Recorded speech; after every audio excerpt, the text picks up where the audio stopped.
जो या प्रकार मन को सी प्रभु में लगावे है, वाको निश्चय भगवत प्राप्ति होए है, वाको निश्चय हरि की प्राप्ति होए है। पहलो, जैसे कोई नटवा अपनी कलाकारी दिखावे को जब बांस पे चढ़े है और वाके साथ ढोलिया वाकी ताल और गति के साथ ढोल बजाम तो रहे हैं, तो वह समय नटवा की मना स्थिति जो है वो साधक को धारण करनी है। क्या? जैसे नटवा सिर के ऊपर अपनो सबरो बोझ धारी के रस्सी पे नाचे है, पर वाकी पूर्ण एकाग्रता वही है जहां पैर पड़ रहा है रस्सी पे। अगर चूका तो नीचे गिरा। वो नाच रहा है, ढोल की ताल पर नाच रहा है, ऊपर और कई मटकी रखे हुए है, हाथ भी फैला, लेकिन उसकी पूरी मन बुद्धि की स्थिति उसी रस्सी पर है। अगर वो चूक कर जाए तो गिर जाए। साधक को व्यवहार जगत में रहना है।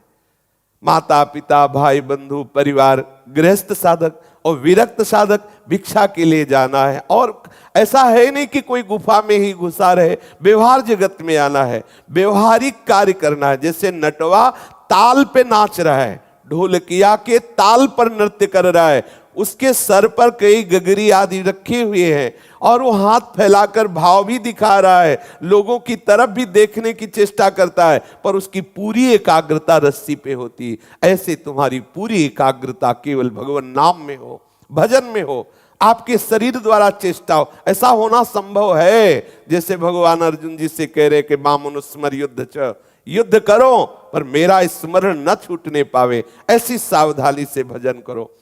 नटवा सिर के ऊपर बोझा रखे है, रस्सी पे चल रहे हो है, पूरी की पूरी वृत्ति उसने रस्सी पे केंद्रित कर रखी है। वो ये नहीं देखे है कि कौन आयो कौन गयो, कौन का करी रहे हो है, कौन का नहीं करी रहे हो है, या बात की ओर वो किंचित ध्यान नहीं दे। अगर ध्यान दे तो गिर जाए। ठीक साधक ही है सो ही संसार में रह के कौन क्या कर रहे हो ये नहीं देखना। जो आपको कर्तव्य मिले है वो कर्तव्य करते भय भगवद स्मरण, ऐसे जैसे वो नटवा कलाबाज पूरी दृष्टि केवल रस्सी पे रखता है। दूसरी बात कह रहे, जैसे मणिधारी सर्प है, रात्रि में वो वन में जाता है, मणि निकाल कर रखता और वहां के प्रकाश में वो ओश है कीड़े है ये चुनता है। वो चुन जरूर रहा है लेकिन उसकी पूरी एकाग्रता उस मणि पे है, पूरी एकाग्रता मणि पे है। इतना सावधान है कि चाटते भय खाते भय वो मणि का विस्मरण नहीं, पूरी एकाग्रता उसकी मणि पे, मणि को देख तो रहे हैं कि कोई चोर ना ले। ठीक यही बात साधक को होए है। साधक खाते पीते उठते बैठते चलते फिरते नाम रूपी मणि, आराध्य देव रूपी मणि का स्मरण ठीक वैसे ही रखे। अगर कोई मणि चुराए ले तो फण पटक के वो प्राण दे दे, सांप जीवित न रहे। ऐसे ही तद विस्मरणेन परम व्याकुल तेज, प्रभु का विस्मरण होने पर प्राण व्याकुल हो जाए। साधना करते करते अपने को देख तो रहे कि हमारी मणि को विस्मरण तो नहीं हो गए हो। महाप्रभु कहते हैं कि इंद्रनील मणि श्री श्याम सुंदर ब्रजमणि श्री लालजू को छोड़ करके तुम कांच बटोर रहे हो। ये जगत के भोग जगत का ऐश्वर्य आंख मूंदने तक है, आंख मूंदा आपके साथ कुछ नहीं, लेकिन ब्रजमणि नीलमणि श्री श्याम सुंदर आपके साथ हैं। इनका नाम इनका चिंतन छोड़ देना बहुत बड़ी हानि है। तीसरी बात कह रहे हैं, जैसे पनिहारिन अपने सिर पर घड़ा धर के सहेलियन के साथ बातचीत करते भय हंसते भय चले हैं। सिर पर एक दो घड़े हैं, हाथ में रस्सी है और बाल्टी है, ऐसे भी घड़ा लिए हुए है, सखियों से बात कर रही है और सब बातें करते हुए हंसी विनोद भी कर रही है, लेकिन उसका पूरा का पूरा चित्त उस गागर पे है ऊपर वाली। अगर सर वाली गागर से जरा भी ध्यान हटे और जरा भी इधर उधर हो जाए तो वो मटकी जल भरी नीचे गिर जाए।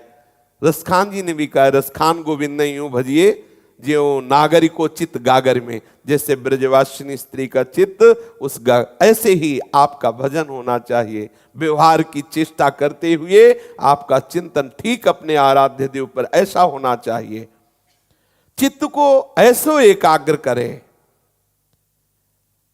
सब कुछ वासना, व्यवहार, संसार ये जैसा वैसे ही है। आपकी वृत्ति बदलनी, आपका चिंतन बदलना है। हम अपने लोग चाहते हैं कि बाहर का वातावरण बदल जाए, ऐसा वातावरण हमारे मन को क्षोभ पहुंचाता है। नहीं भाई, बाहर का वातावरण राम जी के भी सामने वैसा था, श्याम जी के भी सामने वैसा था। ऐसे ही संसार का खेल चला आ रहा है। आपको अपनी दृष्टि बदलनी है, आपको अपने विचार बदलने हैं, आपको अपना लक्ष्य दृढ़ करना है। बाहर किसी से सहयोग मत मांगिए, आपको अंदर ही सदगुरु के वचन आपको सहयोग देंगे। जो नाम मिला है, उपासना मिली, जो साधना के सिद्धांत मिले, आप धारण करके आप मुक्त हो जाओ। जब आप भगवत प्राप्त होगे तो पता चलेगा कि किसी को भगवत प्राप्ति नहीं करनी, ये स्वयं प्रभु ही है, ऐसा आपको अनुभव होगा। साधक को संसार में रहते भय जीवन धन प्रभु सो ऐसो प्रेम करनो चाहिए। अपने सब त्याग, वैराग्य, तप, संयम आदि की धूप दीप और नैवेद्य युक्त ज्ञान की आरती बनाए के अपने आराध्य देव की आरती करे, जीवन मुक्त हो जाए, संसार में कहूं फंसनो ना पाए, तो निश्चित भगवत प्राप्ति होएगी। निश्चित। अपने सावधानी पूर्वक इष्ट चिंतन में इतने हम सावधान रहे कि कोई भी विषय, कोई भी व्यक्ति, कोई भी स्थान में हम राजी न हो जिससे हमारे इष्ट का चिंतन छूट जाए। सबसे बड़ी हानि होती है जब हम राजी हो जाते हैं। ठीक है, थोड़ी देर ही तो है, चलो बात कर लेते हैं। अब वो प्रपंच की बात कर रहा है, निंदा की बात कर रहा है, संसार के राग की बात कर रहा है, भोग की बात कर रहा है, हमारा मित्र है, हमारा बहुत प्यारा सगा स्नेही संबंधी है। अगर हम उसकी बात सुन लेते हैं तो हम साधक हैं, हमारा चिंतन छूट जाएगा और बाद में वही विषय चिंतन हमें परास्त कर देगा।